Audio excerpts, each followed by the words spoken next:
یہ ہے مقبوضہ بلوچستان۔ آج ہفتہ 23 ستمبر سال 2023 ہے۔ بلوچستان ٹوڈے سے آج کے علاقائی خبروں کے ساتھ میں ہوں آپ کا میزبان الیاس بلوچ۔ گیشکور، سوئی، تربت اور مستونگ سے فورسز نے 7 افراد جبری لاپتہ کر دیے۔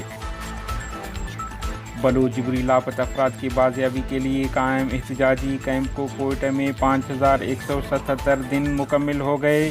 جمعے کے روز اظہار یکجہتی کرنے والوں میں پی ایس ایف بلوچستان کے صدر جہانگیر بلوچ، کوئٹہ زون کے organiser Asad, law college Quetta کے آرگنائزر صابر بلوچ اور دیگر نے کیمپ آ کر اظہار یکجہتی کی۔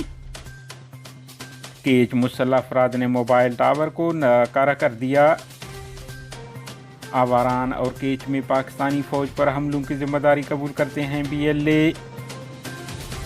چاغی مستونگ روڈ حادثات، 5 افراد ہلاک، 6 زخمی۔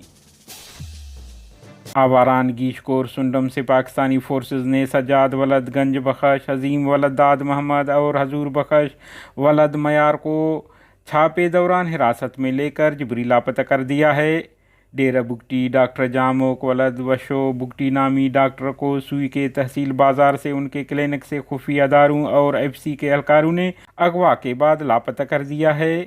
اس طرح لیاقت ولد پارو بگٹی کو اب سے کچھ دیر قبل پاکستانی فوج نے سوئی کے ظفر کالونی سے حراست میں لینے بعد لاپتہ کر دیا۔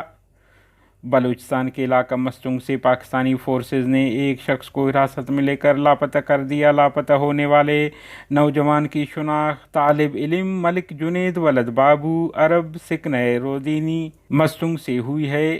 مذکورہ نوجوان کو پاکستانی فورسز نے گزشتہ روز شام کے وقت مستونگ بائی پاس کے قریب رئیسانی پمپ سے حراست میں لیا، جس کے بعد وہ منظر عام پر نہیں آ سکا۔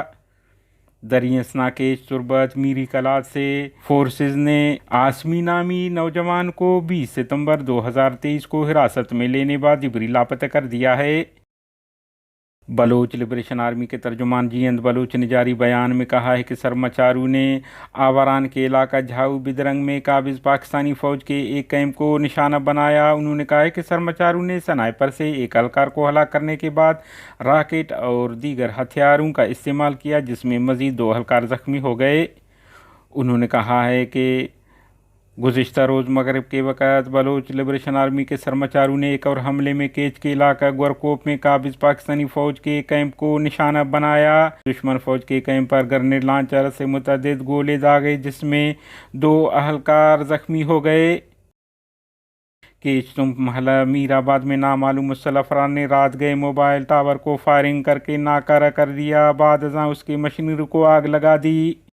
خاران سے ضلع چاغی کے علاقہ دال بندین میں تبلیغی اجتماع میں شرکت کرنے والی پک اپ تالو لانڈی کے قریب الٹ گئی، جس میں نور نبی، محمد انور اور اللہ داد نامی 3 افراد موقع پر ہلاک، جبکہ 6 افراد شدید زخمی ہو گئے۔ شدید زخمیوں کو علاقائی ہسپتال میں علاج کے بعد مزید علاج کے لیے کوئٹہ ریفر کر دیا گیا ہے۔ مستونگ کلی دتو آر سی ڈی شاہراہ پر کار اور موٹر سائیکل میں تصادم ہوا، جس کے نتیجے میں 2 افراد محمد اسلم ولد عبد المجید بنگلزئی، بہادر خان ولد محمد گل سمالانی ساکنان مستونگ شدید زخمی ہو گئے، جو بعد ازاں چل بسے۔